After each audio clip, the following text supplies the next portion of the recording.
Hello everyone, my name is Christian and I'm a student at CSN. As a full-time student who is also a full-time worker, time management is most definitely one of my greatest skills. Leveraging one's time should be a priority since time is a valuable resource that none of us can get back. It's a limited resource. Lectures, tests, and homework are part of most of the college students' life. And if you add that to some home responsibilities, it can be overwhelming. Today, I would like to talk to you about two foundational techniques that are gonna help you to boost your productivity and take your life to the next level.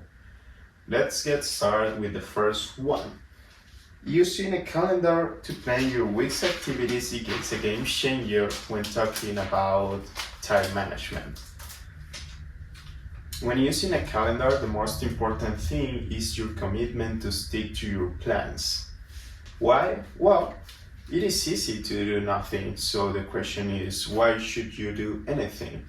Well, if you use a calendar to plan meaningful activities that are gonna help you move toward your goals, you're gonna have like a why. Why should you do it? Well, because it is in your calendar, you plan it, it's a day that you wanna have, and it's also important to move toward your goal. It is also important to be realistic. Don't overfill your calendar with a lot of activities that you know you cannot do. A lot of activities that you know you cannot complete within the planned time. That will only create frustration for you. Another useful tip for calendar users would be to classify activities in two groups. The first group would be what I like to call it like rock tasks, because those tasks are heavier, like tasks that you're gonna put more time, more effort.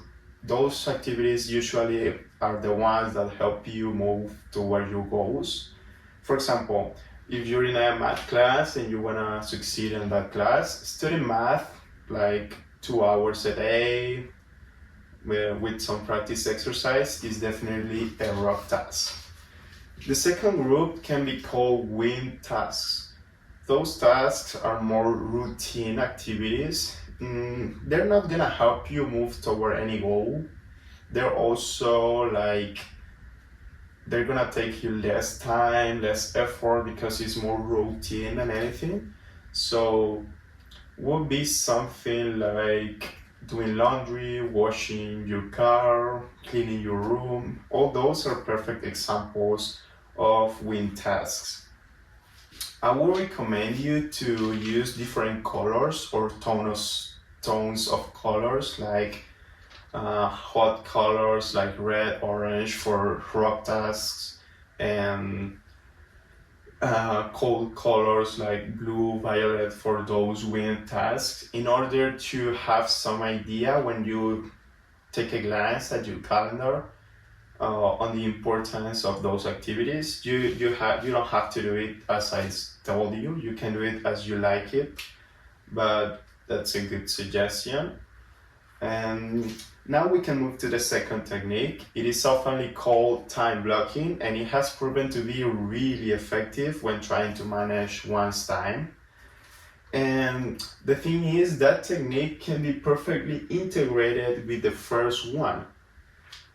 So by combining them, results are better. So let's focus on this second technique.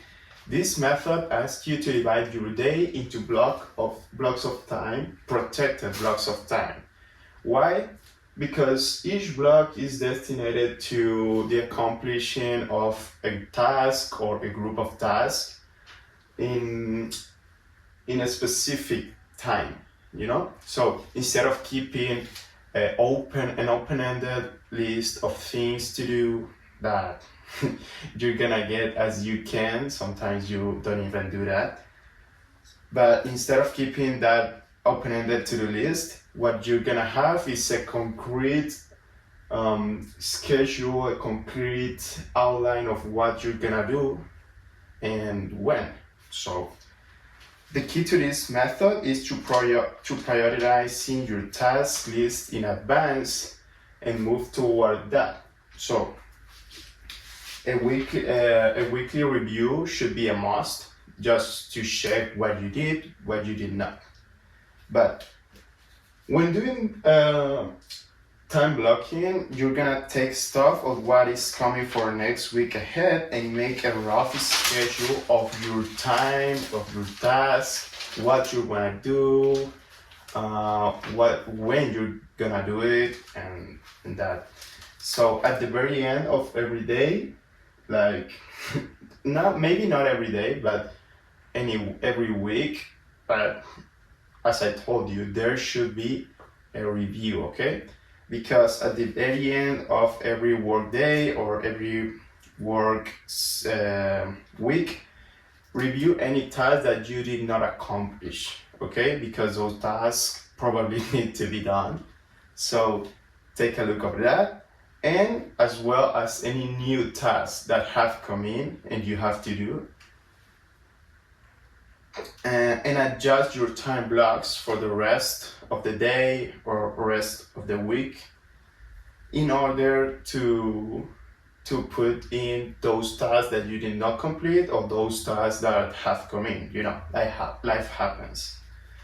And those were the two techniques. By applying them, you can boost your productivity. If both of them are properly applied, I'm sure that you can boost your productivity by using a calendar to plan your week's activities, weeks that you wanna have, days that you wanna have.